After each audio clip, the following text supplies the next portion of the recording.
Is he having fun or what? President-elect Trump just posted this on Truth Social. Notice anything? That's North America under the American flag, all 50 states plus Canada. You may have heard, folks, that he's been talking about, well, making Canada a state. Not really. He's just talking about getting a better trade deal and a better arrangement to America's advantage, right? We've been taken advantage of for so long by strong people, by weak people, by strong countries and not so strong countries. This is very funny, as is this, by the way, also on Truth Social, just to make it a little bit more clearer. United States, the whole thing. It was a wild, informative, substantive, interesting press conference today, about an hour plus, actually. We'll have the highlights, but first, I want to say something about the poor guy everybody's been making fun of for the past 2 or 3 days, the rap dude who shot himself. He's called Tulo, and he made a mistake the other day. At least we think this is legitimate, right? It wasn't a stunt to get attention for some sort of podcast he was doing. He shot himself in the leg as he went for his gun. And choices we got in life, those were your choices. Who shot who? Somebody got shot? Lo, you good, Lo? I hope. A couple of real cool cucumber over there on the left. Somebody got shot? Is that well, was it legit or not? I don't see any blood. The guy's fine, right? Take another look. Choices.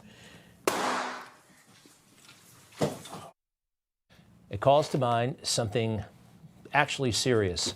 Who remembers Plaxico Burress, the football player? Plax shot himself in the leg with the same situation that Tulo was in. He didn't have a holster. The holster. How many lives would be saved with this thing? You can buy it on Amazon. It's not a big deal. And if you want to be, all kind of stealthy, you don't want people to know you have a gun, get an ankle holster. Those things are available too, and they're not expensive, all right? And that brings me to the much maligned and unfairly maligned National Rifle Association, the good people at the NRA. If only they would listen, and I mean America. Too many people have bought the hype about the NRA. They're the worst people in the world. No, they're great people, and they're all about gun safety. One of the primary missions of the NRA is preaching and teaching and training safety around weapons, okay? It's right there, promote safe and responsible firearms ownership, and they have great videos, they've got great seminars, but you never know that by watching 8 seconds of the fake news.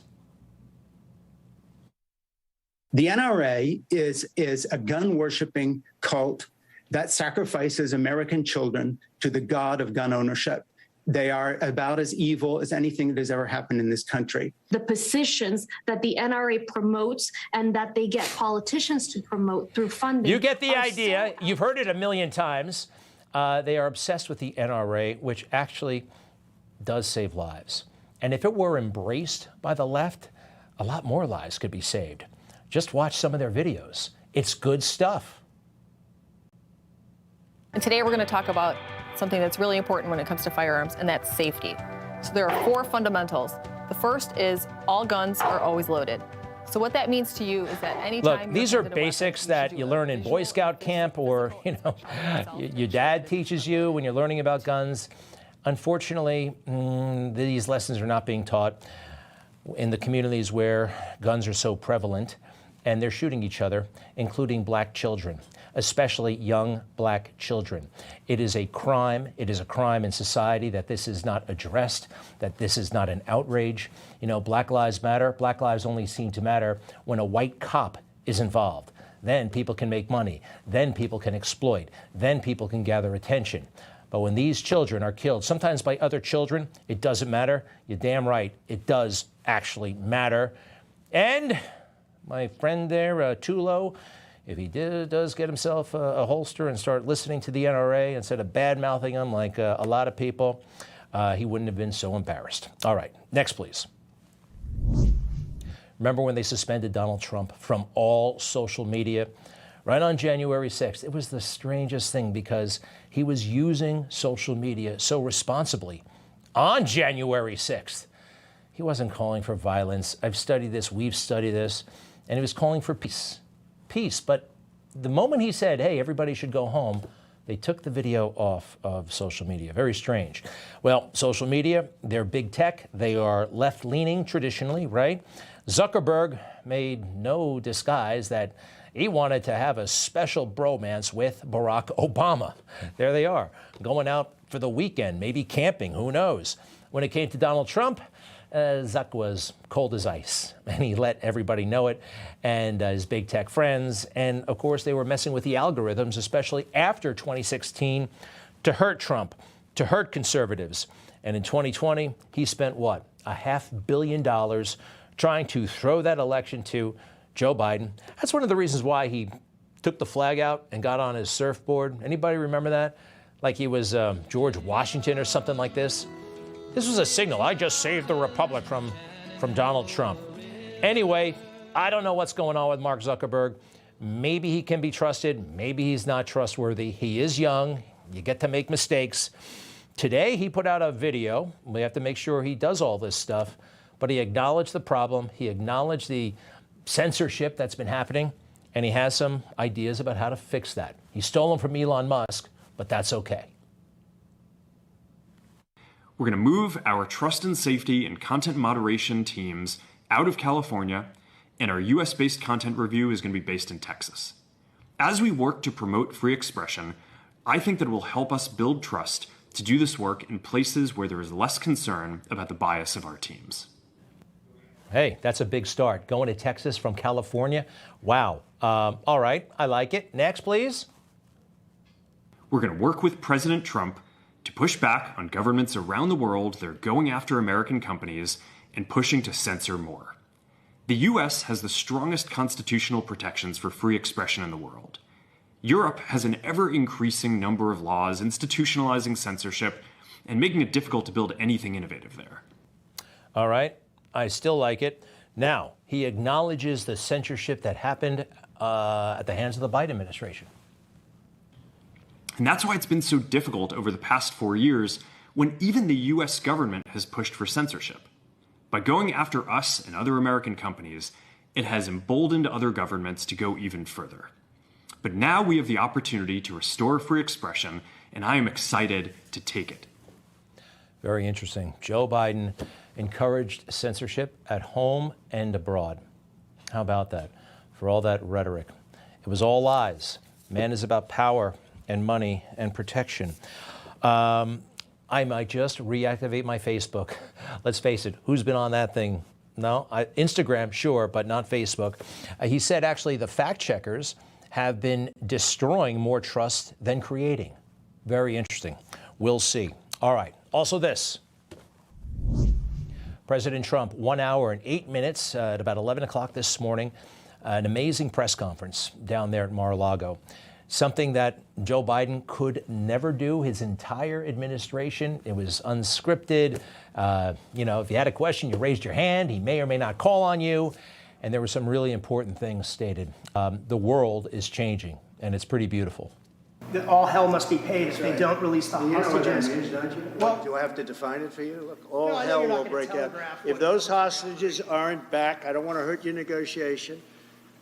If they're not back by the time I get into office, all hell will break out in the Middle East. Can you elaborate? And it will not be good for Hamas, and it will not be good, frankly, for anyone. All hell will break out. I don't have to say anymore, but that's what it is. And they should have given them back a long time. They should have never taken them.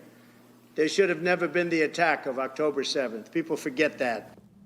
They have forgotten that. October 7th, when they killed all those women and girls and the babies, October 7th.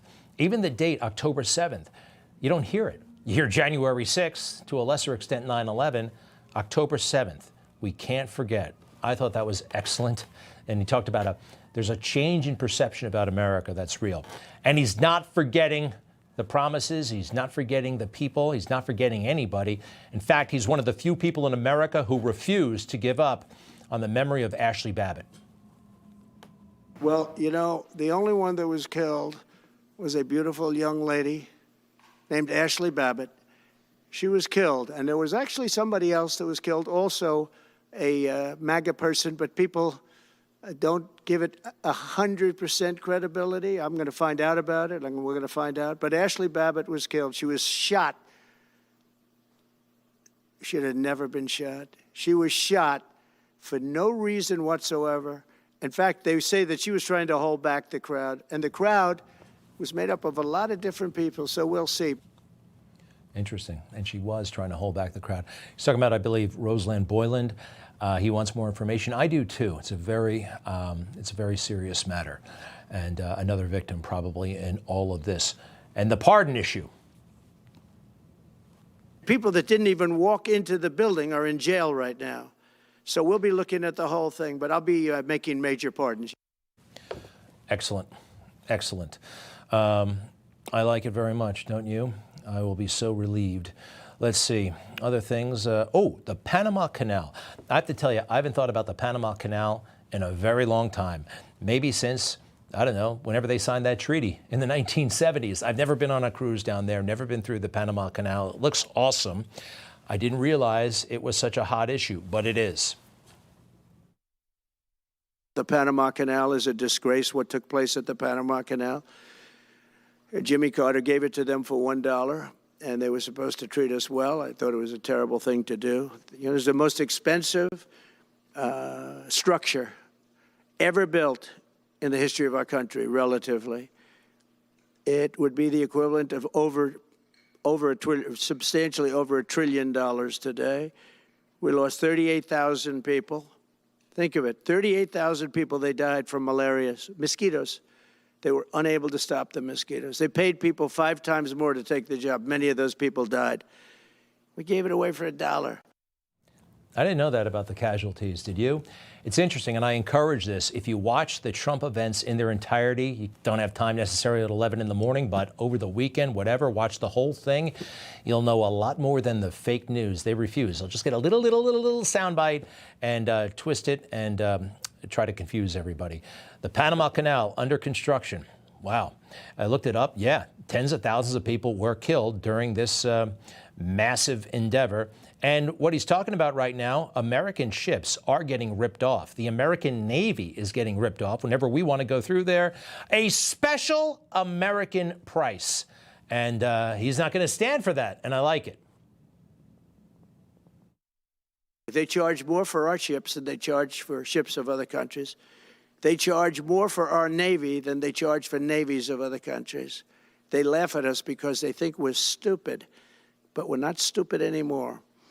So the Panama Canal is under discussion with them right now. They violated every aspect of the agreement, and they've morally violated it also. How about that? So Jimmy Carter, the funeral continues. He's the one who made the arrangements to sell the Panama Canal. And listen to the philosophy behind the salesmanship. We are here to participate in the signing of treaties which will assure a peaceful and prosperous and secure future for an international waterway of great importance to us all. But the treaties do more than that. They mark the commitment of the United States to the belief that fairness and not force should lie at the heart of our dealings with the nations of the world. Fairness, not force. Fairness. What about speak softly and carry a big stick? What about peace through strength? One of the many reasons why it was a failed presidency. But this is beyond a Democrat problem. I didn't know this about the Panama Canal Treaty. Did you? That everybody was for it.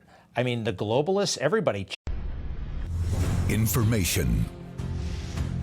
Truth is freedom. Is Newsmax. It's real news for real people.